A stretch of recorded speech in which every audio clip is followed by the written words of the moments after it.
तो good evening आप सबका।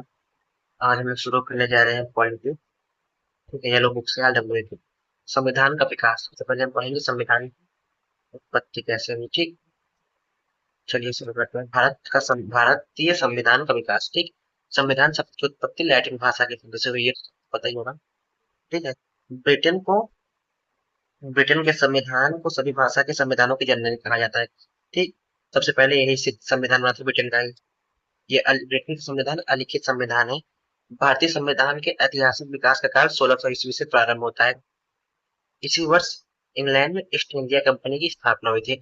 इंग्लैंड में महारानी एलिजाबेथ ने इसके मतलब इसको क्या किया था, इसको मोनोपोली, इस कंपनी को मोनोपोली दी थी। ठीक है, इसमें 14 सदस्यीय परिषद थे। ठीक, 14 सदस्य थे। फिर हम लोग आते हैं 1773 का रेगुलेटिंग एक्ट। इस एक्ट के तहत वार्निंग हेस्टिंग को बंगाल का जनरल गवर्नर बनाया गया। इस अधिनियम के अंतर्गत कोलकाता में 1770 ईस्वी में 1724 ईस्वी में एक उच्चतम न्यायालय की स्थापना हुई, जिसमें एक मुख्य न्यायाधीश व 3 अन्य न्यायाधीश थे। इसके प्रथम मुख्य न्यायाधीश इलिजिया उनके थे। ये रेगुलेटिंग एक्ट 1773 का। ठीक है, फिर 1784 का पिट्स इंडिया एक्ट आया। इससे पहले भी कई सारे एक्ट आए थे, वो मैं आप लोग कमेंट करिएगा तो अपने नोट्स से आपको पढ़ा दिया करूंगा। इसका उद्देश्य 1773 के रेगुलेटिंग एक्ट की कमी को दूर करना था। इस एक्ट के द्वारा द्वैत शासन का आरंभ हुआ। ये 2023 में सीटीएसएल में क्वेश्चन आया था ये। ठीक है, और फिर 1813 का चार्टर अधिनियम। कंपनी का अधिकार पत्र 20 वर्षों के लिए बढ़ा दिया गया है ना।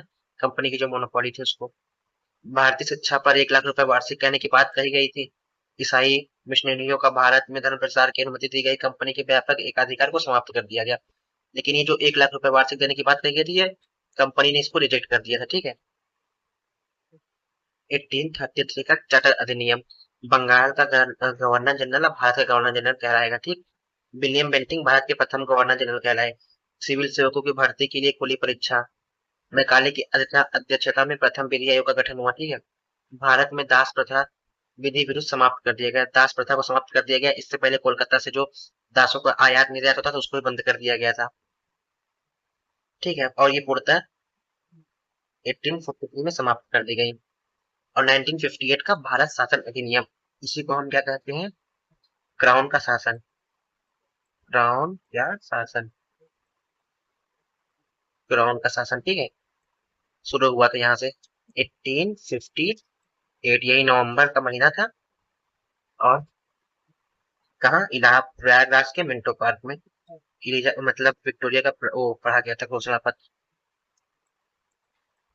प्रयागराज, प्रयागराज यमुना नदी के किनारे मिंटो पार्क में। ठीक है, भारत का शासन कंपनी के हाथ से ब्रिटिश महारानी के हाथ में चला गया। ये तो पता है ना। मुगल सम्राट के पद को समाप्त कर दिया गया, वही जो 1857 की क्रांति हुई थी उससे। ठीक, भारत में शासन चलाने के लिए ब्रिटिश मंत्रिमंडल के एक सदस्य के रूप में भारत सचिव की नियुक्ति की गई। और इसका जो वेतन था ना, ये मतलब भारतीय उससे आता था, कोष से। ठीक है, और ये कहाँ अपने कार्य के लिए ब्रिटिश ब्रिटिश संसद में उत्तरदायी होगा। अब भारत के जनरल गवर्नर का नाम बदल के वायसराय कर दिया गया।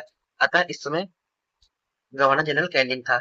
यह अंतिम गवर्नर जनरल और प्रथम वायसराय था। ठीक है, इसमें द्वैत शासन का अंत कर दिया गया, द्वैत शासन प्रणाली का। और 1861 का भारत परिषद अधिनियम। इसमें गवर्नर जनरल यानी कि जीजी को अध्यादेश जारी करने की शक्ति दी गई। ठीक है, इसकी अवधि 6 महीने तक होती थी। और इसी में बनारस के राजा पटियाला के महाराज और सर दिनकर राव को विधान परिषद में मनोनीत किया गया। इनको सिर्फ मनोनीत किया गया था, इनके पास कोई अधिकार नहीं था। ये क्रॉस क्वेश्चन नहीं कर सकते थे। और ये मतलब इनसे कोई प्रश्न नहीं मान सकते थे। ये ब्रिटिश के प्रति वफादार थे, तो इसलिए इनको वहां पे ले जाया गया। ठीक है, इसमें गवर्नर जनरल की शक्तियों का विकेंद्रीकरण किया गया। अब कैनिंग ने पोर्टफोलियो प्रणाली की शुरुआत की थी। और जनरल गवर्नर को वीटो शक्ति दी गई थी। ठीक है, इसमें कि उसका मतलब वोट जहां बराबर बराबर होगा तो उसमें मतलब इसके पावर का यूज कर लिया जाएगा। 1992 का भारत परिषद अधिनियम। इसके द्वारा अप्रत्यक्ष चुनाव की घोषणा की शुरुआत हुई। इसमें अप्रत्यक्ष चुनाव में कौन कौन भाग ले सकता था, जो टैक्स पेयर था उस टाइम पे वही इसमें भाग ले सकता था। ठीक है, इसमें परिषद के सदस्यों मतलब भारतीयों को सदस्यों को आर्थिक नीति तथा बजट पर बहस की अनुमति दी गई, ठीक है। लेकिन अभी भी उनके क्वेश्चन मतलब जो क्वेश्चन करेंगे उसका जवाब देना या ना देना ये ब्रिटिश सांसद के ऊपर था, मतलब ब्रिटिशर्स के ऊपर था कि वो चाहेंगे तो दे पाएंगे, नहीं नहीं देना के मन होगा तो नहीं देंगे, ठीक है। और 19 का भारत परिषद अधिनियम पहली बार मुस्लिम समुदाय के लिए पृथक प्रतिनिधित्व का उपवन किया गया। इसमें क्या कहते हैं, एक मतलब ये मुस्लिम समुदाय को खुश करने के लिए था, ठीक है। और यही मतलब विरोध मतलब इसी का विरोध किया गया। इसके अंतर्गत मुस्लिम सदस्यों का चुनाव मुस्लिम मतदाता ही करेंगे। इस अधिनियम को सांप्रदायिक निर्वाचन के रूप में भी जाना जाता है, ठीक है। सत्येंद्र प्रसाद सिन्हा वायसराय की कार्यकारिणी में प्रथम भारतीय सदस्य बने, ठीक। तो ये याद कर लीजिए क्यों बना था, क्योंकि मॉडल इंग्लैंड में भारत के राष्ट्रपति थे और मिंटो भारत का वायसराय थे नहीं, यहाँ पे था होगा इन लोग थे की इज्जत के लिए नहीं है, ठीक है। चलिए 1990 का भारत शासन अधिनियम, इसको मॉन्टेग्यू चौसफोर्ड सुधार भी कहते हैं, ठीक है। इसमें ये क्या किया, प्रांतों में द्वैत शासन लाया। इस अधिनियम के द्वारा लोक सेवा आयोग का गठन किया गया। पहली बार केंद्रीय बजट को राज्य के बजट से अलग कर दिया गया, ठीक। प्रांत में आंशिक रूप से उत्तरदायी सरकार की स्थापना हुई, मतलब एक ऐसी सरकार जो मतलब अपने किसी भी कार्य के प्रति उत्तरदायी होगी, जवाब दे होगा उसका, ठीक है। अब कल हम लोग पढ़ेंगे 1935 का भारत शासन अधिनियम।